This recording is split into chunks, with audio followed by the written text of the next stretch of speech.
A ver, en el primer electro, vemos acá es un trazado en derivación 2. ¿Qué es lo que vemos acá? A ver, si nosotros nos fijamos en los últimos electros, y justamente aquí está la flechita, vemos cómo la onda, el intervalo PR, que vemos acá, si bien es cierto, ya tiene un bloqueo de primer grado, pero se va prolongando mucho más acá, aquí mucho más, aquí es mucho más evidente y hasta que desaparece, ¿no? Es un Movitz 1, ¿no es cierto? Creo que casi todos han puesto la respuesta correcta. En el segundo electro, que vemos el PR normal, hasta que súbitamente desaparece un latido. Igualmente acá regresa nuevamente al ritmo normal, PR no se alarga, está del mismo tamaño hasta que finalmente desaparece nuevamente. Entonces, este es un bloqueo auriculoventricular de segundo grado, Movitz 2. Este necesita marcapaso. En el tercer electro, vemos, como ya les recalqué el día de ayer, el intervalo PP, P es constante, aquí una P constante. Aquí también hay una, lo que pasa es que se fusiona con el complejo QRS. Si ustedes se fijan, el QRS aquí no tiene una muesca acá, cosa que sí tiene. Esto de acá en realidad es la onda P, ¿ok? Sino que se fusiona con el complejo QRS. Onda P, aquí también nuevamente P. Acá otra fusión, aquí tenemos otra fusión de P con el complejo QRS, ¿no? Bueno, el PP es constante y RR también es constante, donde vemos que la frecuencia de los complejos QRS van a ser menores que la frecuencia de las ondas P, ¿no es cierto? Es un bloqueo entonces de tercer grado, ¿ok? ¿Correcto? Bueno, el cuarto electrocardiograma es mucho más fácil, ¿no? Y es evidente, donde vemos aquí un PR de 6 cuadraditos, o sea, 240 milisegundos. Es la única alteración que hay y que finalmente produce, pues, un bloqueo de primer grado. Bloqueo auriculoventricular de primer grado. ¿Okay? El último electro es este de acá. Ya, el último es este. ¿Qué es lo que vemos acá? Una onda P con el complejo QRS que no varía en el tiempo. ¿Ya? El intervalo PR es constante, no se alarga, no hay ninguna variación, hasta que finalmente desaparece súbitamente, ¿no es cierto? Hasta que nuevamente aparece acá. ¿Ok? Muy bien, entonces esto sería un bloqueo auriculoventricular de segundo grado Movitz 2, ¿correcto? Muy bien, muchachos. Bueno, eso es lo que hemos desarrollado y cada uno ya sabe su nota de acuerdo al resultado que ya les di. Muy bien. ¿La duda, chicos?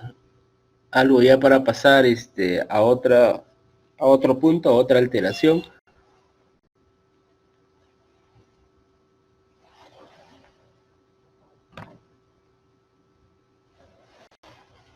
Nada, muy bien.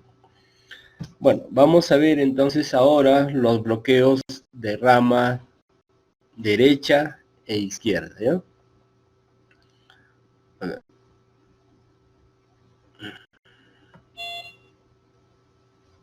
Ya, vamos a ver acá. Nuevamente vamos a dibujar nuestro corazón. Aquí. A ver.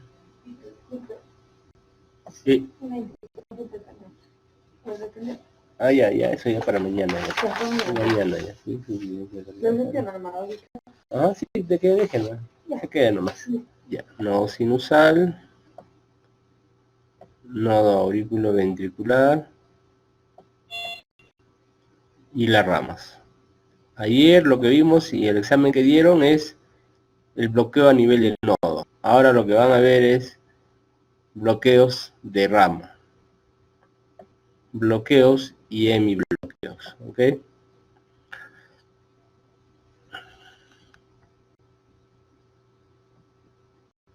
Ya. Nuevamente entonces hacemos el trazado electrocardiográfico, se despolariza las aurículas, ¿no es cierto? Y se forma la onda P, ¿correcto? Hay un retraso leve en el nodo auriculoventricular, se forma una línea isoeléctrica y luego recién se despolarizan los ventrículos. Muy bien, y luego hay una repolarización ventricular, nuevamente hay un ciclo similar, ¿correcto? Este complejo QRS se va a formar por la despolarización de los ventrículos, pero porque el estímulo viaja por las ramas, viaja por un sistema eléctrico especializado que tiene una velocidad alta. ¿Qué es lo que pasa? A veces por situaciones de insuficiencia cardíaca, por un infarto, o porque hay hipertensión pulmonar o hipertensión arterial, puede ser que esta rama llegue a bloquearse, ¿ok?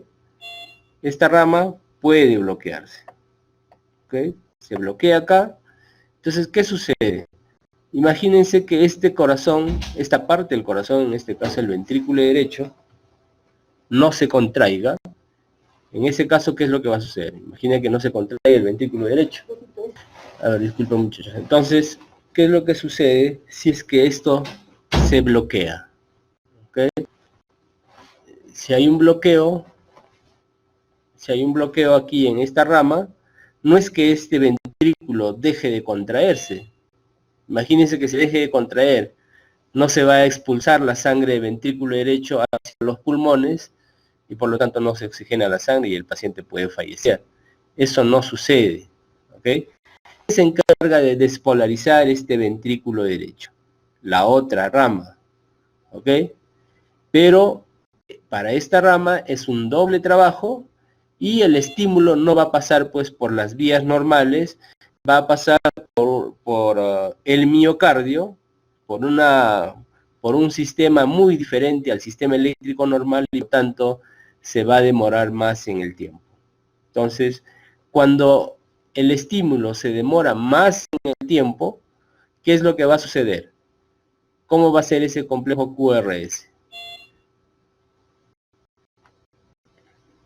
A ver, Carla, ¿qué opinas? Será más largo, doctor. ¿Más largo? ¿Cómo más largo? Digo, ¿Más largo así? ¿Más largo a eso te refieres? ¿Así?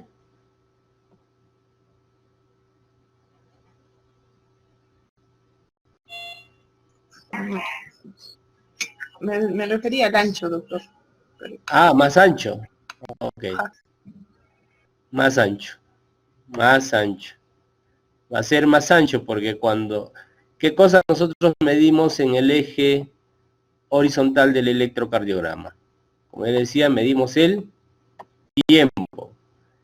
Y en el eje vertical medimos el... ¿Qué cosa medimos? El voltaje. Esto en el eje vertical. Hablamos de voltaje y cuando hablamos en el eje horizontal hablamos del tiempo. ¿Ok? Muy bien. Entonces, como se va a demorar más en el tiempo, obviamente no va a ser el mismo trabajo en el mismo tiempo porque le están dando doble trabajo. Es como si ustedes tuvieran un trabajo, a ver, de una exposición entre dos personas, entre dos de ustedes. Si lo van a hacer entre dos, probablemente se demoren un día o 2 días, qué sé yo. Pero si lo va a hacer solamente uno, obviamente se va a demorar más tiempo. Entonces, eso es lo que sucede porque cuando se bloquea la rama derecha, por ejemplo, el que se encarga de despolarizar va a ser la rama izquierda.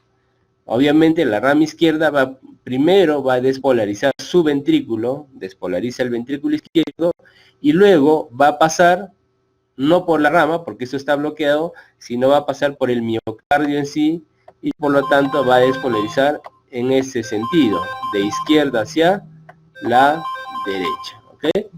Entonces, el estímulo va a ir de izquierda a derecha, porque esta rama derecha no está funcionando. Entonces, cuando nosotros vemos en el electrocardiograma, aquí tenemos, a ver, V1, V2, perdón, aquí V3, V4, V5 y V6. ¿Ok? Muy bien. Cuando se alejan de un vector, la onda es negativa, y cuando se acercan, la onda es positiva. Este es V2.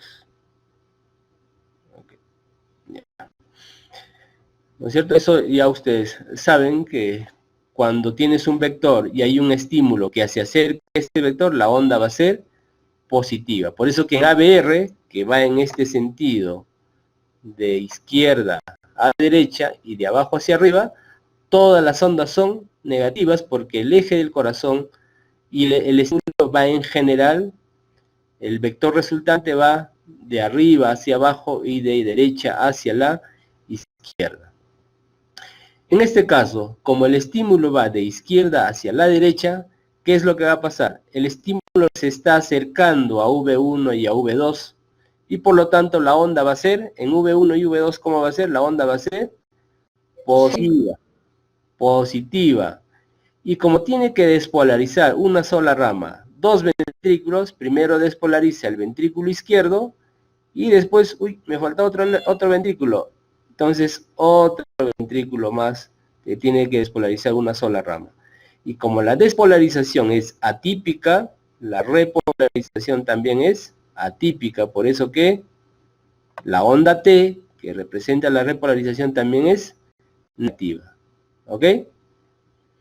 Listo. Eso es todo, muchachos. Miren, bloqueo de rama derecha, ¿dónde ven? En el mismo lado derecho, pues.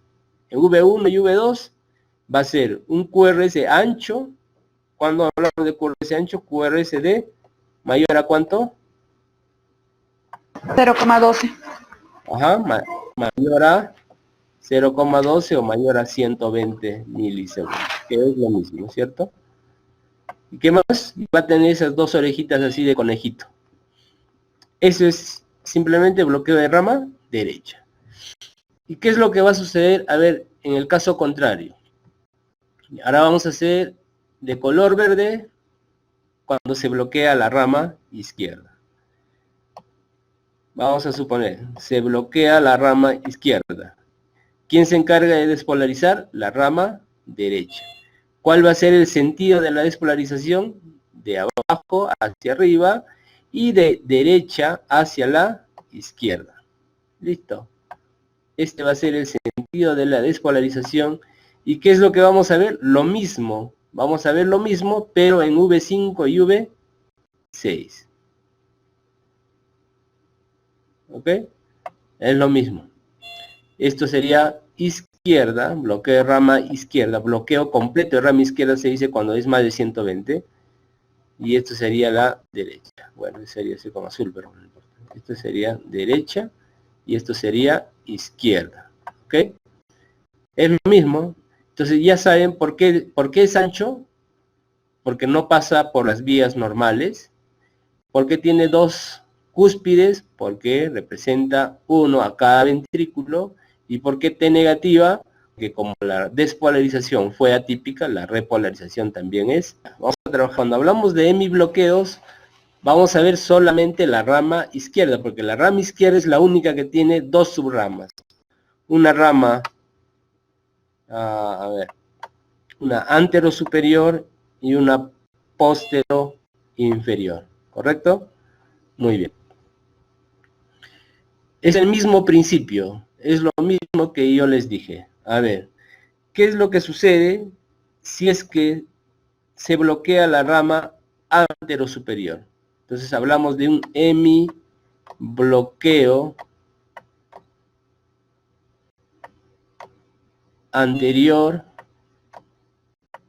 izquierdo, ¿ok?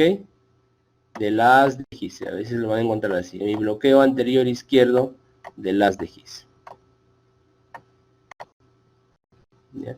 Derecho no existe, porque la rama derecha ven que solamente había una rama, en cambio en el izquierdo sí, pues hay dos, hablamos de hemibloqueo.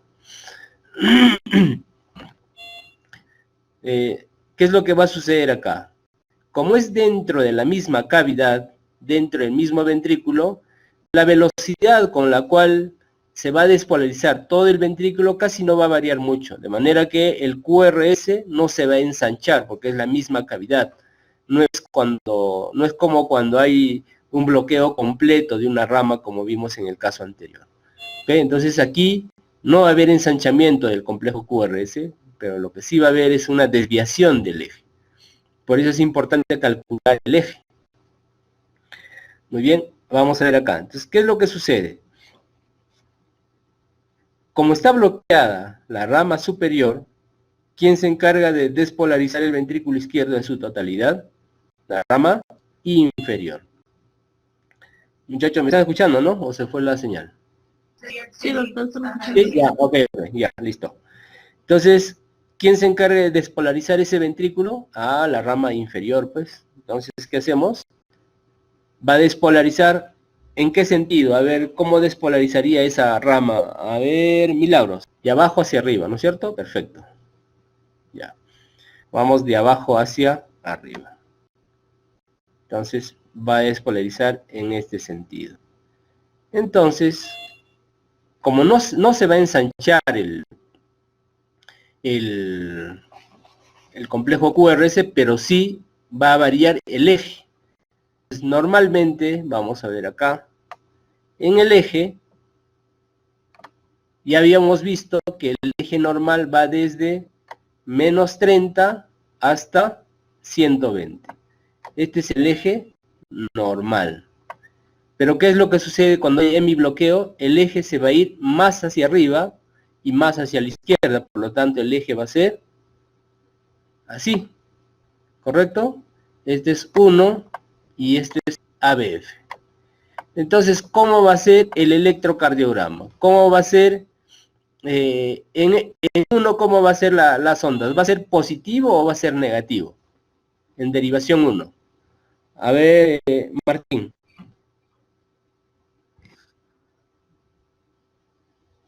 Positivo, doctor. Positivo en Ninguno derivación positivo. 1, claro, porque está en el mismo sentido de derivación 1, ¿ok? En ABF, ¿cómo va a ser el complejo QRS? ¿Más positivo o más negativo? A ver, Lady.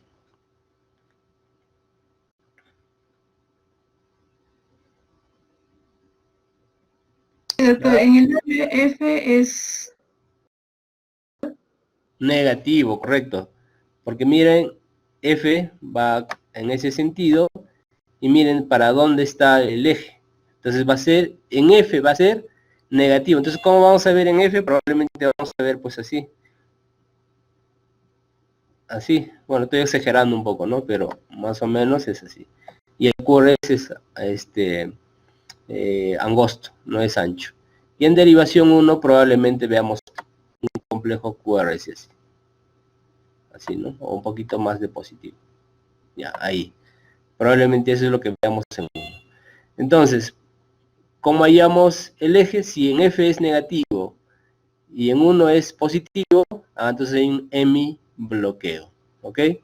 Entonces, no se olviden, en 1, ¿cómo es? Positivo.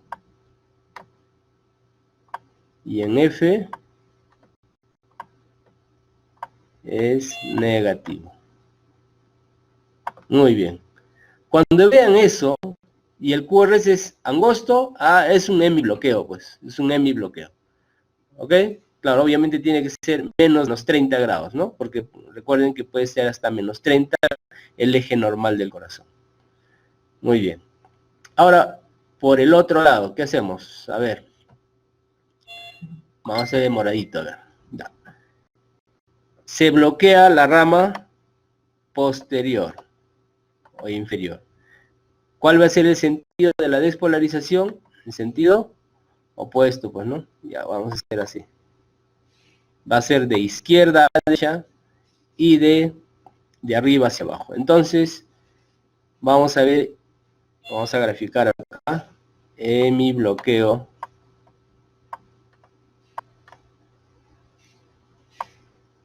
posterior izquierdo de las de GIS. Ok, bueno, ya. Hacemos nuestro esquema. Ya. Muy bien. El eje normal, que es este de acá, de menos 30 hasta 120. Este es todo el eje normal. ¿Y cómo va para dónde va a estar indicando el eje? Mayor a 120, pues, ¿no es cierto? Entonces probablemente esté acá. ¿Ok? Muy bien, muchachos. Entonces,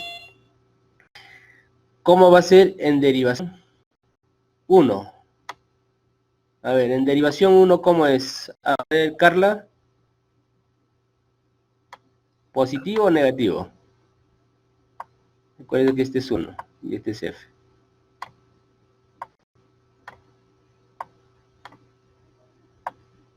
Carla, ¿cómo va a estar en el QRS?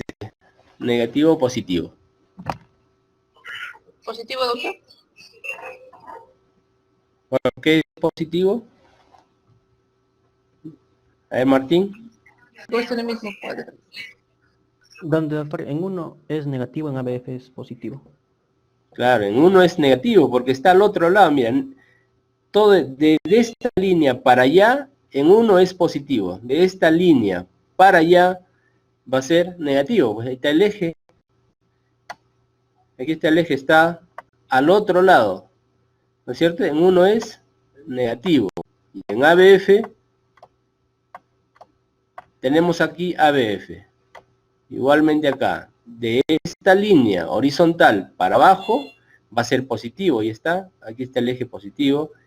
Y para el otro lado va a ser negativo, pero aquí pues no vemos, ¿no? Entonces, en ABF va a ser positivo. Listo, entonces con eso ustedes diagnostican QRS estrecho con desviación del eje hacia la izquierda será hemibloqueo anterior izquierdo, ¿no es cierto?